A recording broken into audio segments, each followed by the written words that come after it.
दोस्तों नमस्कार। आज हम हिंदी व्याकरण में लिंग यानी जेंडर का जो है आपसे बात करेंगे। तो देखिए, हिंदी में लिंग या जेंडर जिसका शाब्दिक अर्थ होता है चिन्ह या प्रतीक।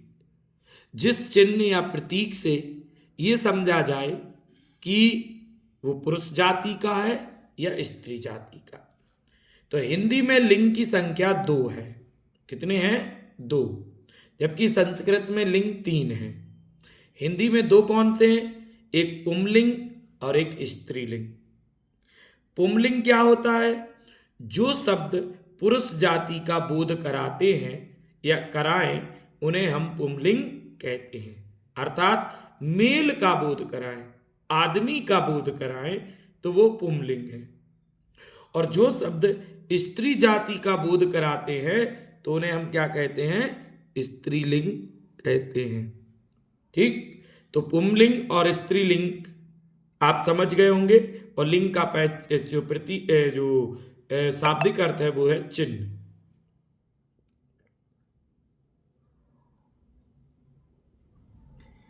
हिंदी में लिंग का निर्धारण 3 प्रकार से होता है।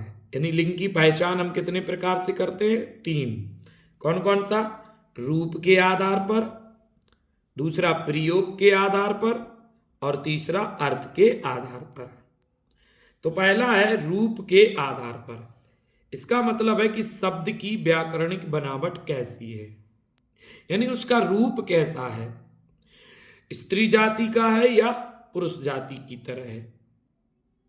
तो देखिएगा, इसको हम विस्तार से समझते हैं। रूप के आधार पर कैसे पता करेंगे कि ये लिंग स्त्रीलिंग है या पुल्लिंग? शब्द की रचना में किन प्रत्ययों का प्रयोग हुआ है तथा शब्दांत में कौन सा स्वर है, इसे आधार बनाकर लिंग का निर्धारण किया जाता है। रूप के आधार पर हम 2 आधार बनाते हैं। एक तो शब्द के पीछे कौन सा प्रत्यय जुड़ा है और दूसरा शब्द के पीछे कौन सा स्वर है। इससे पहचान करेंगे कि लिंग कौन सा है। जैसे कि देखिएगा, पुल्लिंग।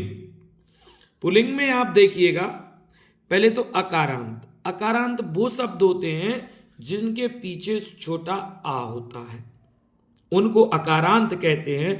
और आकारांत जिन शब्द के पीछे बड़ा आ होता है। जैसे देखिए, राम, सूर्य, क्रोध, इनके पीछे छोटा आ की मात्रा है, अर्थात ये सब पुल्लिंग है। और आकारांत चीता, घोड़ा, घड़ा, ये इनके पीछे बड़ा आ है, तो ये भी क्या है? पुल्लिंग है। तो अकारांत आकारांत भी क्या होते हैं? पुल्लिंग। यानी जिनके पीछे छोटा आ हो या बड़ा आ हो वो क्या होते हैं? पुल्लिंग। या आप सीधा वाक्य बना लीजिए उस शब्द को लेके। जैसे कि राम पढ़ रहा है। राम पढ़ रही है तो नहीं होता ना, राम पढ़ रहा है, तो राम क्या है? पुल्लिंग है। ऐसे ही चीता दौड़ रहा है, तो चीता क्या है? पुल्लिंग। तो भी आपको पता चल जाएगा कि लिंग कैसे पहचाने। तीसरा है भाववाचक संज्ञाएं।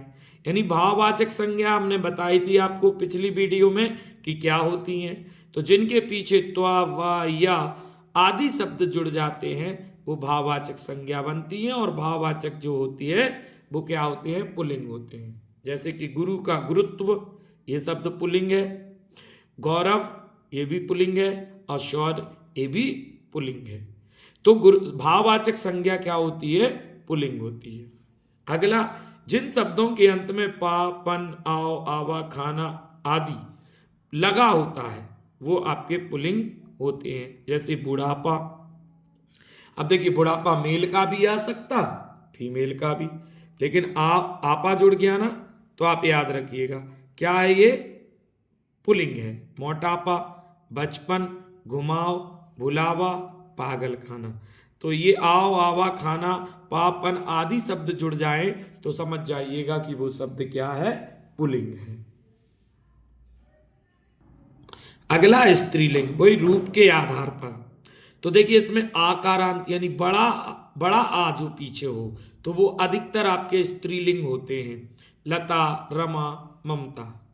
कुछ आपको बताए कि पुल्लिंग भी होते हैं, यानी आकारांत शब्द स्त्रीलिंग भी होते हैं और पुल्लिंग भी होते हैं।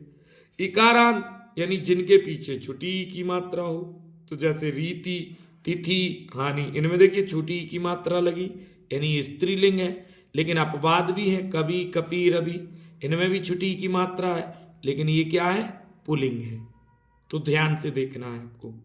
ईकारांत बड़ी ई की जिनमें मात्रा पीछे हो, नदी, रोटी, टोपी, देखिए बड़ी बड़ी बड़ी, ईकारांत शब्द यानी स्त्रीलिंग होते हैं, लेकिन कुछ अपवाद भी हैं, हाथी, दही, पानी, इनमें भी बड़ी ई की है, तो ये क्या है, पुल्लिंग है। जैसे हाथी जा रहा है, ये तो नहीं कहते ना हाथी जा रही है, तो पुल्लिंग शब्द का बोध करा रहा हाथी। दही खा लिया है, दही भी पुल्लिंग का। पानी पी लिया है, तो पानी भी पुल्लिंग का। पानी पी ली है, ये तो नहीं कहते ना। तो यहां पर कुछ अपवाद भी हैं, मतलब आकारांत, इकारांत और ईकारांत बेसिकली स्त्रीलिंग होते हैं, लेकिन कुछ अपवाद हैं, वो आपको ध्यान देना है।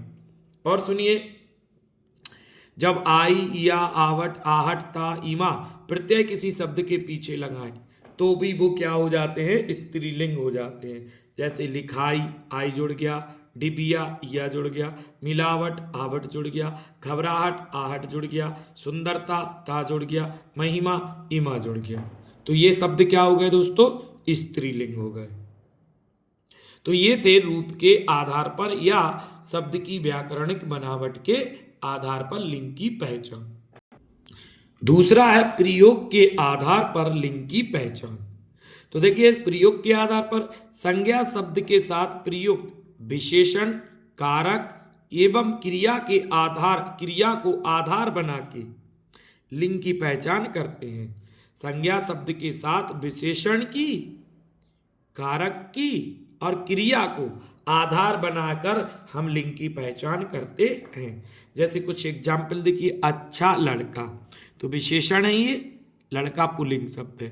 अच्छी लड़की, अच्छी विशेषण स्त्रीलिंग है, लड़की स्त्रीलिंग है। तो यहां पर विशेषण को आधार बनाया, अच्छा, अच्छी। तो यहां पर जो है अच्छा में पुल्लिंग है, अच्छी में स्त्रीलिंग है, लड़का में पुल्लिंग है, लड़की में स्त्रीलिंग है। दूसरा है राम की पुस्तक, राम का चाकू।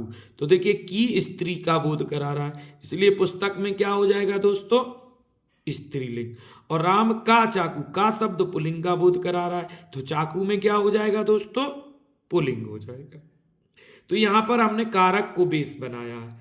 आगे देखिएगा, राम ने रोटी खाई, खाई क्रिया है, खाना क्या है, क्रिया, खाई है तो स्त्रीलिंग का बोध हो रहा है, तो रोटी में क्या है, स्त्रीलिंग। राम ने आम खाया, खाया देखिए क्रिया है, क्रिया किसका बोध करा रही, पुल्लिंग का, तो आम में क्या होगा भैया, पुल्लिंग होगा। तो यहां पर हमने तीन चीजों को बेस बनाते हैं प्रयोग में, एक आपके विशेषण को, दूसरा कारक को और तीसरा क्रिया को।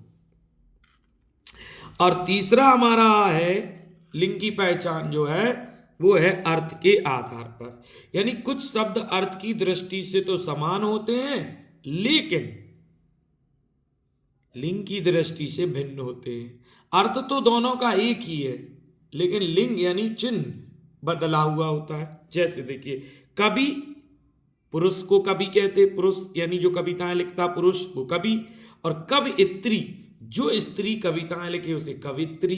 तो देखिए, अर्थ दोनों का काम एक ही है, दोनों का कविताएं लिखना, लेकिन कवि पुल्लिंग के लिए कवि लिखा जाएगा और स्त्री वाले को कवयित्री लिखा जाएगा। ऐसे ही विद्वान, विदुषी, यानी पुरुष अगर विद्वान है, ज्ञाता है, विख्यात है तो उसे विद्वान बोलेंगे, और अगर स्त्री विद्वान है बहुत सारी तो उसे विदुषी बोलेंगे। ऐसे ही नेता, नेत्री, तो अगर कोई पुरुष नेता है, लीडर है तो उसे नेता कहेंगे, और स्त्री लीडर है तो उसे नेत्री करेंगे। महान, महती, अगर कोई पुरुष महान है तो उसे महान कहेंगे, और स्त्री महान है तो उसे महान नहीं महती कहेंगे। इसी तरीके से साधु, साध्वी, अगर कोई पुरुष साधु है तो वो साधु होगा, और अगर स्त्री कोई साधु बन गई तो उसे साध्वी कहेंगे। लेखक, लेखिका, अगर लेखक पुरुष है तो लेखक होगा, और अगर लेखक स्त्री है तो उसे लेखिका कहेंगे। कहने का मतलब कवि का स्त्रीलिंग कवित्री, विद्वान का स्त्रीलिंग विदुषी, नेता का स्त्रीलिंग नेत्री, और महान का महती, साधु का साध्वी, और लेखक का लेखिका। तो दोस्तों, वीडियो अगर आपको पसंद आया हो तो वीडियो को लाइक करें, सब्सक्राइब करें, कमेंट करें और बेल आइकन जरूर दबाएं, जिससे नई वीडियो आपके पास तुरंत पहुंचे। और वीडियो को अधिक से अधिक शेयर जरूर करें, जिससे कई लोगों तक वीडियो पहुंचे। दोस्तों, मिलते हैं अगले वीडियो में जल्दी एक नए टॉपिक के साथ। जय हिंद, जय भारत।